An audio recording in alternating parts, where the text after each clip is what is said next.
उल्लासनगर मुंबई में कथा थी, वहां एक बालक मेरी कथा में आया। वो बालक जन्म से ही बोल नहीं सकता, अष्टावक्र की तरह उसका शरीर जगह जगह से टेढ़ा था, वो बिना व्हीलचेयर के नहीं चलता, और वो अपनी नाक से, जो हमारे इंस्टाग्राम पे वीडियो डलते हैं ना, वो वही नाक से एडिट करता है, अपनी नाक से चलाता है, उसके हाथ भी नहीं चलते, बोल भी नहीं सकता, सुन भी नहीं सकता। एक दो वीडियोस उसी ने एडिट किए और उसका काम केवल यही है, वो मेरी कथा सुनता है और वहां से वीडियोस एडिट कर करके मुझे भेजता रहता है। एक दिन वो मुझसे मिलने आया और उसने पत्र लिखा, और वो पत्र भी अपनी नाक से ही लिखा, फोन में।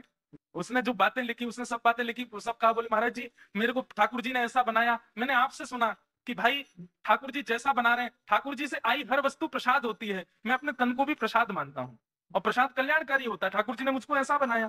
पर महाराज जी बस एक चीज का मुझे कभी कभी क्षोभ होता है, क्या कि आप कहते हैं बालकों को माता पिता की सेवा करनी चाहिए, पर मैं रोज देखता हूँ माता पिता मेरी सेवा करते हैं, मैं उठ नहीं सकता, मैं बोल नहीं सकता, मैं कुछ कर नहीं सकता।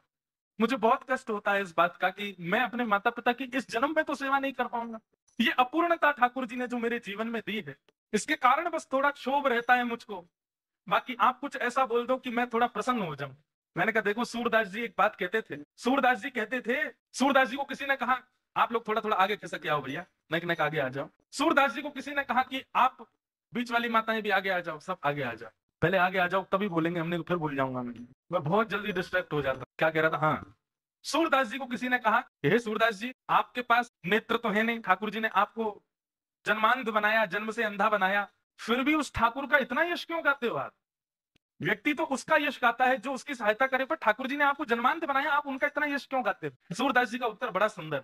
सूरदास जी कहते हैं, बोले भैया, किसी व्यक्ति को यदि कोई योग्यता मिली है तो इसका मतलब क्या है, उस योग्यता से वो अपनी रक्षा सुरक्षा स्वयं करे। हमको ठाकुर जी ने पैर दिए हैं, पैर दिए हैं मतलब अपने आप चल करके पानी पियाओ, हाथ दिए हैं अपने काम स्वयं कर लो, नेत्र दिए हैं इसका मतलब सामने से यदि कोई आ रहा है तो हट जाओ, सामने गड्ढा है तो बच करके चलो, लांग करके चलो, सामने थोड़ा ऊंचा बम्पर जैसा है तो छलांग करके चलो। नेत्र ठाकुर जी ने दिए, माने अपनी स्थिति स्वयं समझ लो और स्वयं को बचाओ।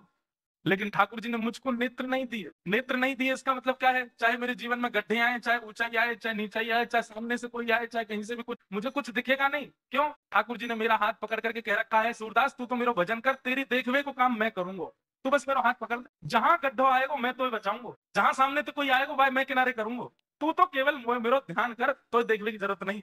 ठाकुर जी ने किसी को अपूर्ण करके भेजा, इसका मतलब उसकी जिम्मेवारियां कम करी हैं ठाकुर जी ने। तो कम बर्डन ले यार सिर पे, काय को इतना सिर पे ले रहा है, थोड़ा अपूर्ण रहे। लेकिन हम उस अपूर्णता को अभिशाप मान करके दुखी हो जाते हैं, क्यों? इसलिए भैया, किसी भी रूप में किसी भी भाव से यदि आप अपूर्ण हो